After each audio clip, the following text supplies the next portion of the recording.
tengo el gusto de presentarles en esta oportunidad y nuevamente, porque ya lo hice en un programa anterior, a don Raúl Teisidó. Él es un escritor nacido en Chuquisaca, pero residente desde hace varias décadas en el pueblo de La Igualada, cerca de Barcelona, donde también tiene un hermano. Lamentablemente para las letras de nuestro país, este estupendo prosista que es Raúl ha tomado la opción de volver a la tierra de sus padres. Vino y fue homenajeado en Sucre hace 2 años y ahora está de vuelta, movido por la nostalgia de la tierra natal.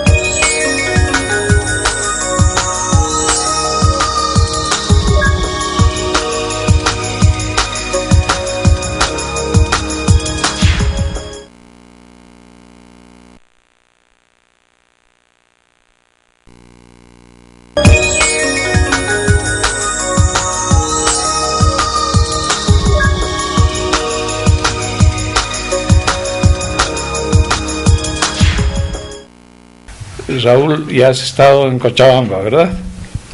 No, voy a Cochabamba dentro de unos días con motivo de la presentación de mi último libro. Ajá. Ese acto incluirá además la presentación de libros de otros autores bolivianos que normalmente no residen en el país, como Pedro Simose, Huáscar Taborga y alguno más. Entonces se va a hacer un acto conjunto. Con el patrocinio de los amigos del libro, de Werner, que voy a formar parte, sí, en calidad de presentador un libro. Sí. Sí. Dime, tu primera obra fue premiada también en Cochabamba, ¿no? Se trataba de un concurso nacional de cuento de la Fundación Edmundo Camargo y desaparecida ya. Uh-huh. Que animaba Hugo Boero y Sonia Cable. Y fue la primera convocatoria. Creo que llegaron a ser 5 o 6 consecutivas. Ajá. Y después lamentablemente, como casi siempre pasa en nuestro país, falta de auspicio económico, etcétera, se diluyó sí. Y ese premio al que tú aludes fue evidentemente en la primera convocatoria el año 69. 69. Que ha llovido desde entonces. ¿Estabas estudiando Derecho en Sucre, terminando? 69, no, ya había terminado. Ajá. Terminé en el 66. Sí, estaba entre que ejercía y no. Me dividía entre el ejercicio profesional y la biblioteca. ¿Así? Era tu vocación. Exactamente, la biblioteca de la entonces Facultad de Derecho, que creo que ahora es biblioteca de la universidad. Que era la que manejaba Agar Peñaranda. Agar Peñaranda y Roberto Alvarado también, ¿no? Connotada trotskista. Agar Peñaranda, sí, no muy amiga de don Roberto por esa razón. Porque él era stalinista. Sí, excelente elemento en todo caso, tomados por separado, eran grandes personas y de una capacidad intelectual notable. O sea, yo agradezco la circunstancia de haber tenido amistad y haberlos frecuentado durante tantos años, ¿no? ¿Y tú no has hecho política militante? No, sí, pues esa especie de intelectual un poco así de abstracto, ¿no? Sí. Que más por la filosofía especulativa y tal, pero con el tiempo te vas dando cuenta de la importancia que tenía todo aquello que se decía entonces, ¿no? Sí. Que tú no veías la relación en cuanto empiezas a ver el nexo que existe entre lo teórico y la realidad. Entonces es cuando verdaderamente puedes articular un discurso válido, digamos, ¿no? Por lo menos especulativamente, no. Claro. Pura especulación. Pero tú has sido amigo de Marcelo Quiroga Santa Cruz. ¿En qué circunstancias? Sí, yo lo fui a buscar a La Paz después de haber leído Los Deshabitados. Ajá. Profundamente impresionado por esa obra que estaba más o menos en la línea de la literatura que ese entonces se hacía en Francia. Era un poco así una novela en plan tipo existencial, como todos los que la han leído, ¿no? Sí. Y me llamó la atención la novedad del estilo, el enfoque, que sí. Entonces hice unas averiguaciones, me dieron pistas, lo encontré fácilmente y nos hicimos amigos. Esto el año 67, porque los Deshabitados, si no recuerdo, salió el 65, que fue premiado además, un premio Faulkner, me parece, sí. Y de ahí iniciamos una amistad que se prolongó hasta el momento en que yo me fui a España, hace unos 5 o 6 años. También has sido amigo de Cristina, ¿verdad? Sí. ¿Y la has visto luego de la muerte de Marcelo? Una sola vez, en 2001, sí, en otro domicilio y en un estado de ánimo naturalmente no muy... claro. De acuerdo a las circunstancias que estaba viviendo, pero afortunadamente me han informado que hace poco ha publicado un libro. Una novela, sí. Una novela, me interesa creo mucho. Que Las muertes de Gabriel, creo que se llama. Pues voy a verla, claro. Caso que la visito, y vamos a ver si la anhelada recuperación clínica, ¿no? Te aconsejo, en la Avenida del Ejército hay una estatua de tamaño natural de Marcelo, muy bien lograda. Pues esa es una cosa hecha. Que hay que ver. Sí, hay que verla. Sí. Volvamos a tus libros, Raúl. Después de ese éxito literario que tuviste en Cochabamba, ¿bajo qué título? El sueño del pez. El sueño del pez. Un cuento que quería ser surrealista. O sea, tú sabes que a esa edad uno se piensa que está descubriendo una nueva dimensión, no era tal cosa, pero en todo caso yo recuerdo que tú tuviste la amabilidad de escogerlo para una antología de cuento nacional. ¿Verdad? Publicada en Caracas. Monte Ávila, me parece. Exacto. Sí. Exacto, se llama Nadadores Bolivianos. Exactamente. Y a veces los tipógrafos ponían nadadores bolivianos. A lo mejor tenían razón, más de uno le iba más la piscina que la literatura. Yo lo que no me gustó es que se publicara tal como salió, y ya sabes, por aquello del perfeccionismo lo encuentro horroroso. Lo reduciría a la mitad y quedaría mejor. Pero es eso, claro, la perspectiva de 20 años puede mucho. Claro. ¿A ese libro siguió cuál? Los habitantes del Alba, que es el único libro que publiqué en Sucre. Eran 3 relatos publicados por la Universidad de Sucre. Sí, ese, digamos, como un volumen fue el primero, por el otro era un cuento de pocas páginas, ¿no? Sí. Y ha seguido en el tema de los relatos, sí, continúa. La puerta que da al camino contenía una serie de relatos relacionados con mi experiencia judicial como funcionario en el palacio. Salí un poco de todo aquello. Sí. Y al que siguieron otros volúmenes de cuentos en la isla y otras narraciones que ya tienen escenarios, digamos, foráneos, ¿no? Y vuelos migratorios. Es mi último libro de relatos. ¿Y ya lo publicaste desde España? ¿Lo mandaste? Con los amigos siempre, porque hay que ser fiel al editor. Y aparte de los relatos, hay 2 libros de memorias, uno que tú elogiaste mucho con tu benevolencia, que es característica, ¿no? A la orilla de los viejos días, es un lindo libro. Memoria de la adolescencia y primera juventud. Ahora estoy en la segunda.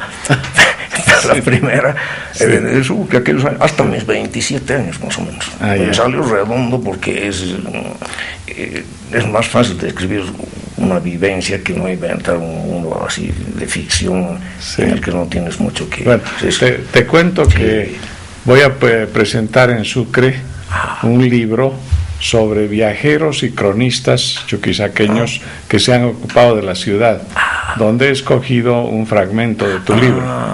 Hay unas 35 impresiones sobre Sucre desde el siglo XVI.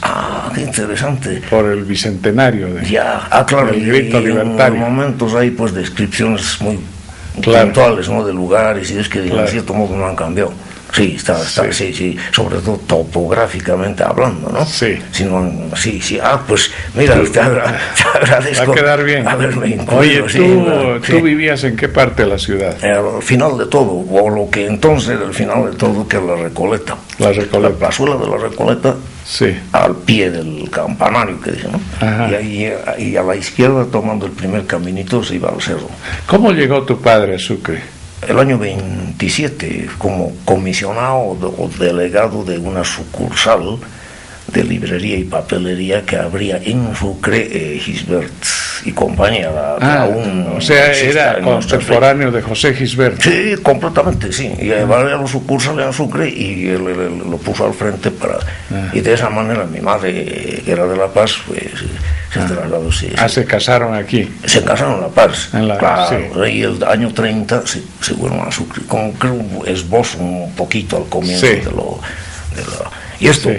Que te decía, para terminar con el tema de la memoria, en cierto modo, aunque no es estrictamente hablando una segunda parte, pero después de La orilla de los viejos días viene Neón y Terciopelo, subtitulado Memoria Urbana. Ajá. Y es una especie de resumen muy selectivo, digamos, de mis años urbanos referidos a Barcelona, al tiempo que pasé en la ciudad de Barcelona. Es un resumen de actividades, anécdotas, una mezcla de todo un poco y en cierto modo complementa, por lo menos cronológicamente, aunque cada libro tiene su independencia propia y empieza y termina donde el de Sucre es intransferible absolutamente, y termina en la última página, el último día que yo salí de Sucre. ¿Qué piensas del destino que ha tomado tu vida en el sentido de llevarte hasta la tierra de donde vino tu padre, y no quedarte en Sucre? Hoy día serías abogado, quizá habrías estado en la Corte Suprema, dependiendo de que hubieras estado en un partido político. Claro, sí, abogacía es una carrera que desde luego respeto, porque hay grandes hombres de leyes, es una carrera larga, difícil. ¿Cuánto habrá? Quiero decir que no es fácil ser un buen abogado. No es. Sí, en ese sentido es como un médico, un profesional de cualquier otra. O sea que yo derecho cogí como una alternativa, pero no porque fuera subestimar a la carrera en sí, sino porque allí no tenías mucha medicina o derecho, ya sabes, en aquellos tiempos.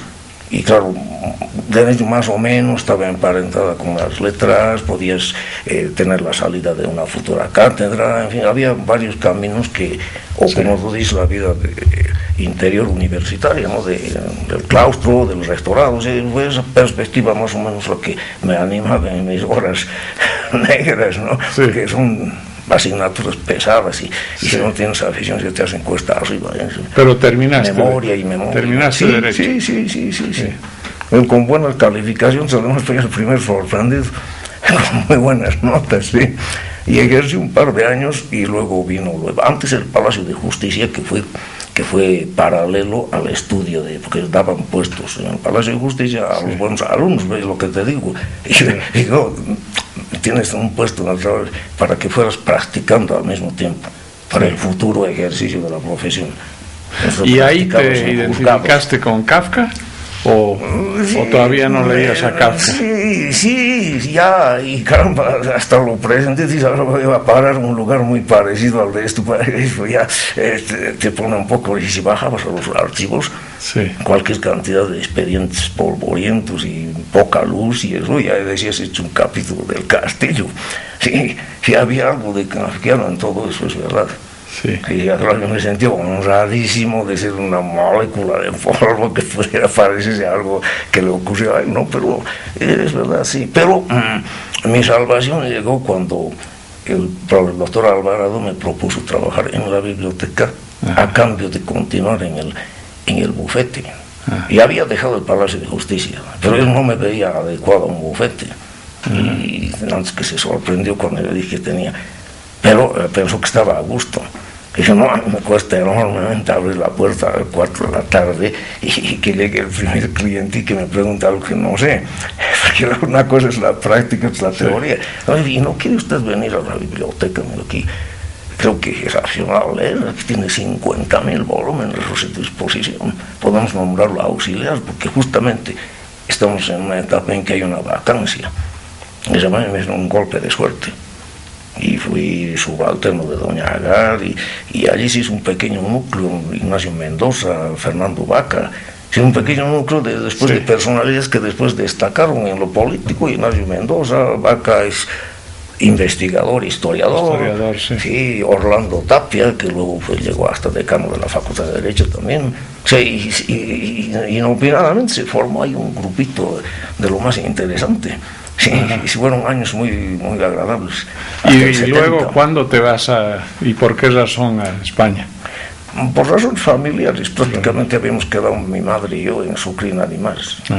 Y teníamos un hermano que hacía 10 años vivía en Barcelona, en una posición relativamente buena, entonces, y separado de la madre, entonces sería interesante que